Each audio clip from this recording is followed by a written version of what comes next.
안녕하세요. 오늘은 두 번째 영상을 제작해 보려고 합니다. 첫 번째 영상에 너무 즉흥적으로 영상을 제작하다 보니까 뒷부분에 끊긴 내용도 좀 있고 마무리가 잘 안 돼서 저장 공간이 부족하더라고요. 그래가지고 그냥 끊겼는데, 오늘은 두 번째 주제로 무슨 이야기를 좀 할까. 물론 첫 번째 때 뭐 특별히 주제를 가지고 얘기했다기보다는 한번 이제 다시 시작해보자, 좀 심플하게 시작해보자 라고 생각하면서 영상을 시작을 해봤고, 오늘은 제가 제일 잘 하는 분야, 제가 잘 아는 분야, 왜냐면 저의 업이니까 사교육에 대해서 이야기를 한번 해보는 게 좋겠다라는 생각이 들어서, 사교육에 뭐 좋은 점들이 있겠죠? 네, 좋은 점은 아무래도 성과를 만드는 역할을 하니까 사교육의 필요성이 있는 거고, 또 니즈에 의해서 사교육 시장이 움직여 돌아가는 거지 누가 강제로 하는 게 아니잖아요. 그래서 각자의 필요성에 의해서 사교육 시장은 이미 움직여지고 있고, 역대 최고치의 어떤 사교육 시장이 형성이 되고 있는데, 뭐 최근에 뭐 29조 원, 뭐 30조 원, 뭐 사교육 시장이, 그래서 대한민국 경제에 있어서 하나의 산업군으로서 하나의 중심축이 되어버렸다, 뭐 이런 이야기들이 좀 있더라고요. 사실은 뭐 금전적으로 얼마의 가치가 있냐 없느냐의 사실 문제보다는, 저는 우리나라가 요즘에 굉장히 훌륭하잖아요.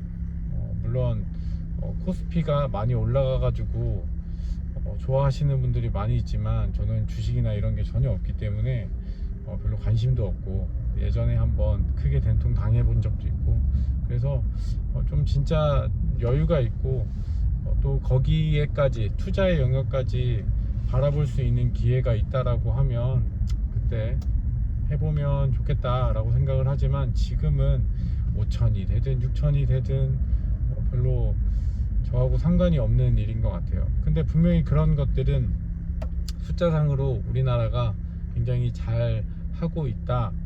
또 물론 이면에 여러 가지 문제들도 제기가 되고, 실제로 제가 봐도 뭐 거시경제 관점에서는 되게 좋은 것들이 많이 호재들이 있지만, 우리가 삶을 살아가는 현장에서의 미시경제 관점에서는 조금 여러 가지 안 좋은 시그널들이 많이 있는 것 같다라는 생각이 좀 듭니다. 그런 관점에서 경제가 어려운데 이런 사교육 시장에 계속 붐업이 되는 것들, 실제로는 제가 볼 때도 도대체 어디가 붐업이 되는지 저도 잘 모르겠는 정도로 붐업이 되고 있는 게 맞나? 라고 생각이 들고 있고, 사실 생각보다 별로 그렇게 되고 있다라고 생각이 들지는 않거든요. 그렇지만 저는 오늘 좀 다른 이야기를 좀 해보려고 합니다. 왜 우리는 사교육 시장이 이렇게 거대해졌는가? 그리고 그 사교육 시장이 거대해진 관점에서 봤었을 때, 우리나라가 지금 현재 문화적으로나 경제적으로나 특히 반도체 너무 잘 나가고 있잖아요. 우리나라가 뭐 특별히 대단한 역량이 있는 나라라고 개인이 볼 때는 잘 못 느끼겠는데, 되게 훌륭한 일들을 많이 하고 있는데 우리나라가 어떻게 이렇게 됐을까? 그리고 얼마 전도 아니죠, 뭐 그저께 무슨 보고서가 나와서 되게 작은 분량의 그런 보고서인데, 앞으로 미래에서 AI가 어떤 역할을 하고 또 우리 삶에 어떤 영향을 미치고, 조금 유토피아적 생각보다는 좀 디스토피아적인 관점이 되게 많이 있었던 것 같은데, 그 중에서도 우리나라하고 대만은 뭐 되게 잘 살 거다, 훌륭한 나라가 될 거다 라고 하는 이야기들을 보면 우리나라는 진짜 대단한 것 같아요. 근데 저는 이 대단함에 되게 중요한 포인트가 우리의 사교육도 되게 중요한 역할을 하지 않았을까. 사교육의 문제가 분명히 있다라고 생각합니다. 그리고 많은 부분들을 고쳐야 된다고 생각을 하고 수정해야 된다고 생각해요. 근데 그러기 위해서는 일단 공교육이 진짜 큰 변화를 일으키는 중심축이 되어져야 하지 않을까. 사교육은 이랬든 저랬든 간에 공교육에 의해서 이끌려 나가는 거지, 사교육이 주도하지는 않습니다. 공교육이 어떤 포지션을 취하느냐에 따라서 거기에 대응하는 방식으로 사교육이 진화하고 발전하고 있는 거지. 그런 관점에서 보면 사교육 시장에 있는 많은 선생님들이 되게 유능하신 분들이 되게 많이 있다고 생각해요. 그것이 저는 개인적으로는 우리가 풀어야 될 숙제 중에 하나이지 않을까. 왜냐하면 되게 훌륭한 인재들이 사교육 시장에 있지 않고 글로벌적으로 되게 좋은 역량들을 일으킬 수 있는 분들도 되게 많지 않을까. 또 한편으로는 그런 훌륭한 분들이 사교육 시장에 있어서 또 훌륭한 아이들을 길러내고 또 그런 아이들이 역량을 갖출 수 있게끔 해주는 부분들이 또 긍정적인 효과인가? 라는 생각도 좀 들기도 하고요. 우리나라의 그런 훈련 시스템, 그런 것들이 되게 저는 중요한 가치라고 생각을 하거든요.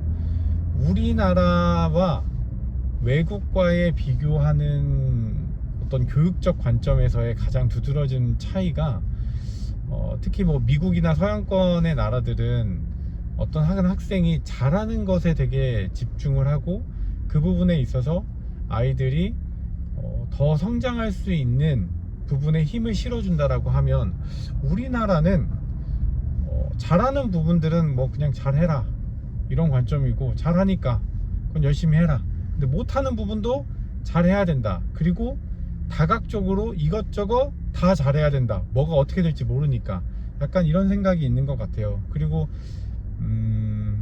공교육에서의 평가도 어떻게 보면 학생들 입장에서 굉장히 사실은 지금 되게 힘든 시기라고 생각을 하는 부분들이 있거든요.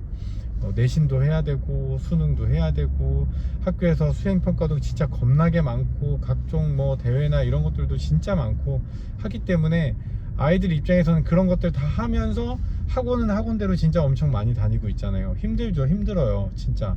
근데 이러한 빡센 일련의 과정들이 어떻게 보면 모든 학생들이 다 그렇게 사는 것도 아니지만 그래도 대한민국에 사는 많은 아이들이 대부분은 다소 빡센 가운데 공부를 조금 하고 힘든 가운데 공부를 이어가고 있다라고 생각을 하는데, 저는 이 포인트가 어떻게 보면 우리의 경쟁력을 일으키는 핵심 주축이 되지 않는가 라는 생각을 좀 하게 되었어요.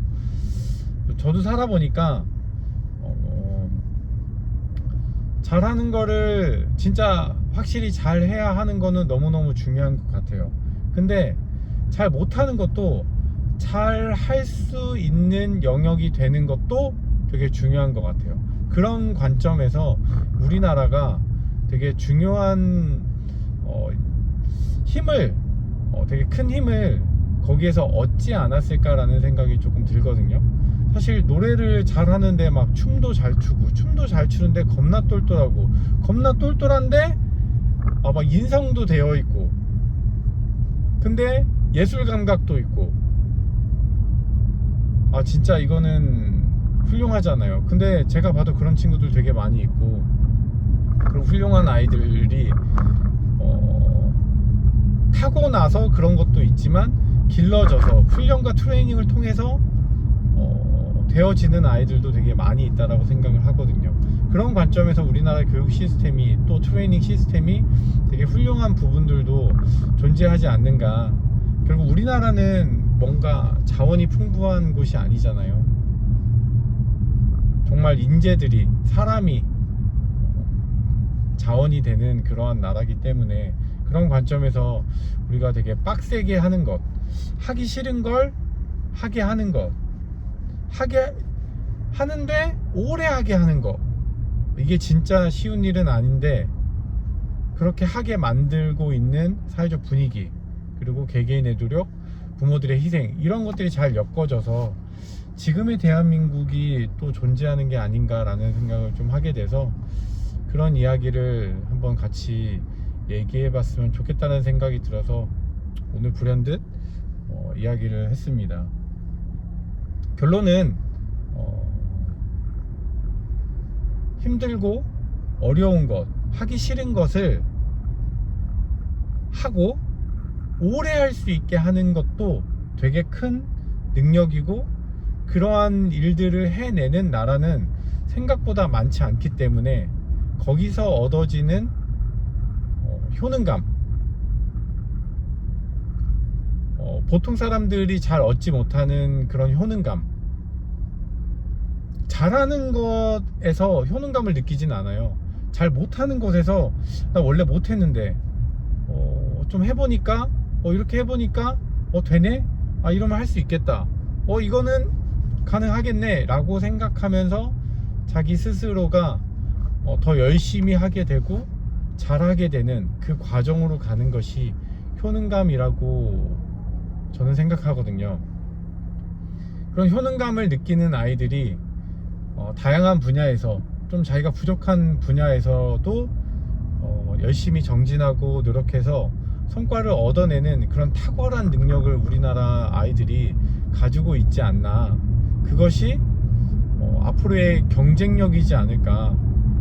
하고 싶은 거 해, 하고 싶은 거 하면서 살고 좋아하는 거 선택하면서 해. 그거는 그러면 좋죠. 그렇게 할 수만 있다라고 하면 좋은데, 세상이 저는 그렇게 돌아가지만은 않는다라고 생각을 해요. 하기 싫은 걸 잘하는 것이 어떤 분야에서 성과를 낼 수 있는 중요한 포인트라고 생각을 하기 때문에, 그런 것들을 우리 사회가 또 우리 교육 시스템이 생각보다 잘 받아쳐 주고 있지 않나. 그로 인해서 우리나라가 경쟁력을 가질 수 있는 하나의 축도 되지 않았을까. 대신 앞으로 정말 많이 변할 텐데, 많은 것들이 정말 많이 변할 것 같은데, 조금만 더 빨리 공교육도 좀 정신을 차리고 사교육도 좀 정신을 차려서, 무엇보다도 선생님들이 또 고민을 많이 해서 아이들에게 조금 더 괜찮은 교육, 아이들에게 조금 더 좋은 교육을 하는데 집중할 수 있는 그런 기회가 만들어졌으면 좋겠다. 우리는 잘 할 거다, 우리는 잘 해낼 거다. 그런 관점에서 한번 얘기해 보고 싶었습니다. 저 보세요, 유튜브 이거 말하는 것도 정말 너무 힘든데, 너무 어려운데, 제가 몇 개 찍다가 제가 너무 지금 얘기한 것처럼 너무 막 이런 추임새들이 너무 많구나, 생각보다 진짜 너무 많구나 라는 걸 느끼면서 파기한 것들이 좀 있거든요. 그래서 그런 것들을 생각해 보면, 저는 이 유튜브를 하는 게 되게 어려운데 해보겠다. 진짜 여러 번 실패했거든요. 정말 많이 실패했고, 이렇게도 해보고 저렇게도 해보고 막 되게 많이 시도를 해봤는데 생각보다 쉽지 않고 어렵다라고 느껴지기 때문에 이거를 하지 말아야지가 아니라, 그럼 또 다시 해봐야지, 또 이렇게도 해보고 또 더 저렇게도 해봐야지 라고 생각이 드는 것 같아요. 왜냐면 저도 뭔가 잘했던 사람이 아니기 때문에 지금 막 눈도 제대로 한번 못 마주치고 그냥 말하잖아요. 부끄러워서 그러거든요. 더 화이팅 해가지고 좀 부끄러움을 잊고 잘할 수 있었으면 좋겠습니다. 여러분도 좋은 하루 보내세요. 감사합니다. 안녕.